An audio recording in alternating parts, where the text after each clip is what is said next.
Bonjour. Hello. Hola. Marhaba bikoum. Sur le fil, Le podcast d'actu de l'AFP. des nouvelles choisies pour vous sur notre fil info. Ce soir ou demain, vous serez peut-être dans votre canapé, chez des amis ou dans un bar pour regarder les demi-finales de l'Euro, France-Espagne et Pays-Bas-Angleterre, avant la finale dimanche. Ce que vous ne savez peut-être pas, c'est que derrière un tir de Griezmann, une tête de Van Dijk ou une passe en profondeur de Bellingham se cache peut-être parfois l'intelligence artificielle. Dans le sillage de clubs précurseurs comme Liverpool, Toulouse ou Marseille, l'IA a fait son entrée dans le football. En se fondant sur l'énorme somme de données recueillies lors des matchs, des modèles d'IA vont jusqu'à estimer combien vaut un joueur sur le mercato, simuler l'équipe adverse ou encore évaluer les capacités des jeunes pousses à devenir pros. Pour cet épisode de Sur le fil, j'ai interrogé des experts qui travaillent sur l'IA. Ils m'ont expliqué comment l'IA était en train de changer le football, mais rassurez-vous, à la fin, ils s'accordent tous, il restera toujours l'incertitude et l'émotion. Sur le fil.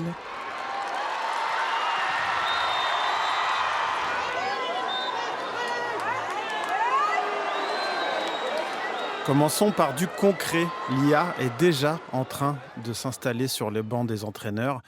Des clubs font tourner les modèles d'IA pour tirer des conclusions directement applicables sur le terrain. Le plus important, c'est qu'il va nous donner des pistes, des propositions sur les éléments qu'on ne peut pas voir avec nos propres yeux d'un être humain. Des choses qu'on ne peut pas imaginer en tant que staff technique, peu importe le niveau de formation. L'IA va nous générer beaucoup de simulations que moi, je ne pouvais pas imaginer. Et c'est à partir de ces simulations que je vais prendre la décision, la bonne ou la mauvaise. Mais au moins, j'aurai la matière à la base. Ancien joueur de première division au Rwanda et arbitre en France, David Rutambuka est enseignant-chercheur à l'ICD Business School à Paris. Il travaille notamment sur l'IA et le marketing et étudie aussi l'utilisation des données dans le ballon rond. Pour lui, l'IA peut notamment multiplier les capacités d'un entraîneur. Exemple concret, en s'associant à Google, Liverpool a permis de déterminer la meilleure façon de marquer sur corner grâce à un modèle d'IA qui a analysé 10 000 corners sur 3 saisons. Il va apprendre de l'expérience passée, c'est ça le mot-clé. Et à partir de cette expérience, il va dire, attention, voilà ce que je vous recommande. Par exemple, en Angleterre, l'équipe de Liverpool a analysé environ 7 000 corners, les situations devant les buts. Quelles sont les chances de gagner, de marquer un but sur corner, compte tenu de ce qui s'est passé. Et à partir de ça, vraiment, il y a des schémas graphiques là où on voit, voilà, si vous tirez de ce côté-là, compte tenu de la taille, de la performance de vos joueurs, compte tenu de la minute, première mi-temps, deuxième mi-temps, les chances de gagner le but est de 80% par exemple. Il va se baser, il va regarder ce qui s'est passé dans le passé et essayer de matcher ça avec le profil de vos joueurs et vous dire, si vous faites ça, vous augmentez beaucoup plus de chances de marquer un but. Mathieu Lille-Palette, vice-président chez Opta, que les amateurs connaissent comme le leader mondial de la donnée dans le football. Pendant des années, notre métier, ça a été de quantifier uniquement. C'est-à-dire qu'on collectait de la donnée, on avait du volume. On peut vous dire que telle personne avait fait tant de passes, telle personne avait gagné tant de duels. Mais là, on est sur une constatation de ce qui se passe sur le terrain. Avec la puissance de l'IA, avec le volume de données historiques qu'on va avoir, on va maintenant être capable de dire tel joueur, dans une situation donnée, on peut attendre telle performance ou telle équipe, dans tel championnat, on peut attendre telle performance. Après, il faut laisser ça à la place qui est la sienne. Aujourd'hui, on ne prend pas de décision dans le football uniquement basée sur de l'IA ou sur des data, mais c'est aujourd'hui un facteur important dans la décision. Comme dans de nombreux secteurs, les acteurs du football cherchent à minimiser leurs risques, notamment en termes de recrutement. Et l'enjeu est énorme. Selon la FIFA, dans le monde, les clubs ont dépensé près de 7 milliards d'euros en transfert l'été dernier. Mais à partir du moment où les clubs ont les données d'un joueur, ses performances, ses blessures, l'IA peut œuvrer. Tout ça, ça va créer une vraie valeur, ce qu'on appelle le Player Lifetime Value, donc sa vraie valeur sur le marché. Si j'achète un joueur, sachant que dans 2 ans, il va se blesser, les chances de se blesser sont trop élevées, vous voyez que ça va jouer sur sa valeur marchande. Donc du coup, l'IA va aider à prédire le temps qu'on va garder le joueur, on va l'exploiter, ce qu'on peut tirer de lui et pendant combien de temps. Donc cette information issue des prédictions de l'IA est très capitale pour déterminer la vraie valeur d'un joueur et pour moi le vendeur et pour le club acheteur. Un autre enjeu pour les centres de formation des clubs est de repérer les pépites, si possible, avant tout le monde. Morgan Parfit-David est un ancien chercheur dans le domaine des sciences comportementales. Il a créé Predicta Football.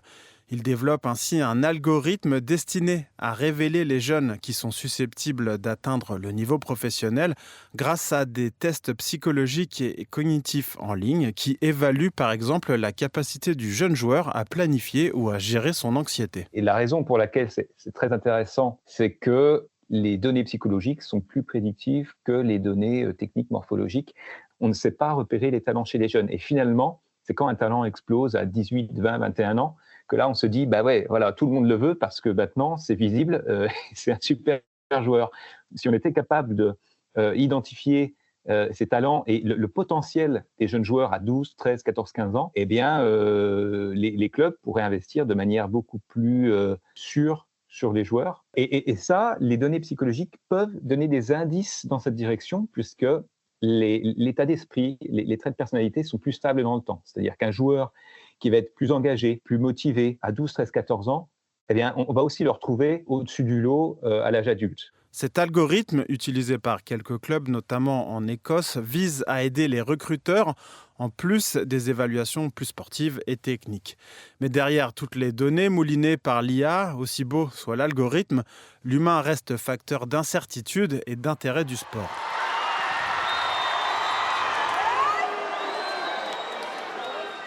Et l'IA ne va pas faire disparaître tout ça, selon David Rutambouka et Mathieu Lille-Palette. Non, c'est ce que les gens pensent, mais c'est faux parce qu'il ne faut pas oublier que dans le foot, il y a des surprises.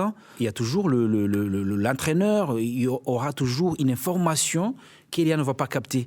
Et ça, capter cette information, c'est vraiment le coach. C'est le coach qui peut dire, attention, mon joueur n'est pas bon, aujourd'hui il ne va pas jouer parce que ses enfants sont arrivés à l'école en retard. Il y a toujours l'aspect humain qui doit être pris en compte. Ce n'est pas vraiment l'IA qui va jouer, c'est plus la capacité d'exploiter au maximum les outils de l'IA qui va faire la différence. La réalité, c'est qu'on peut construire tous les modèles IA qu'on veut, on peut maximiser probablement le rendement d'un joueur en lui expliquant comment travailler basé sur l'analyse de ces données.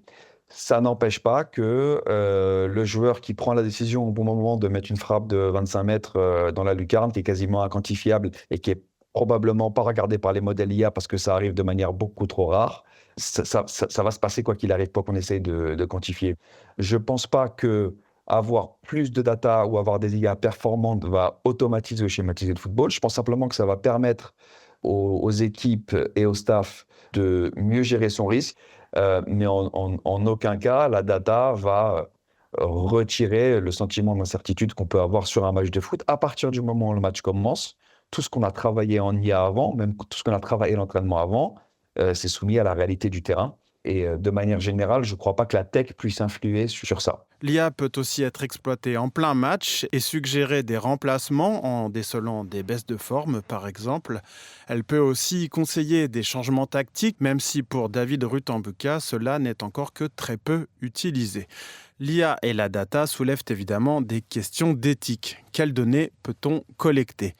Elle pourrait être de plus en plus privée pour affiner les modèles. Où a dormi un joueur la veille du match ? Théoriquement, on pourrait même analyser le ton de sa voix dans les vestiaires. En 2022, la FIFPro, le syndicat international des joueurs professionnels, a ainsi lancé une charte des droits des données des joueurs pour appliquer des normes mondiales qui protègent la vie privée des footballeurs professionnels et l'accès à leurs données de performance. En principe, dans l'Union européenne, l'utilisation de données personnelles par des algorithmes d'aide à la décision est strictement encadrée. En théorie, un joueur doit avoir donné son accord et a le droit de savoir quels critères ont été appliqués, voire de contester la décision, mais ce n'est pas le cas partout dans le monde. Et puis, comme m'a dit David Rutambouka, que dire sur un coach qui suivrait les recommandations de l'IA, les yeux fermés, et qui perdrait ? Son club lui fournit-il un mauvais algorithme ou est-il seulement mauvais ? Enfin, cela pourrait aussi creuser l'écart entre les clubs riches qui pourront se payer l'IA et tous ceux qui ne pourront pas. Je suis Maxime Mamet, merci d'avoir écouté ce podcast. Sur le fil revient demain, je vous souhaite une bonne fin d'Euro.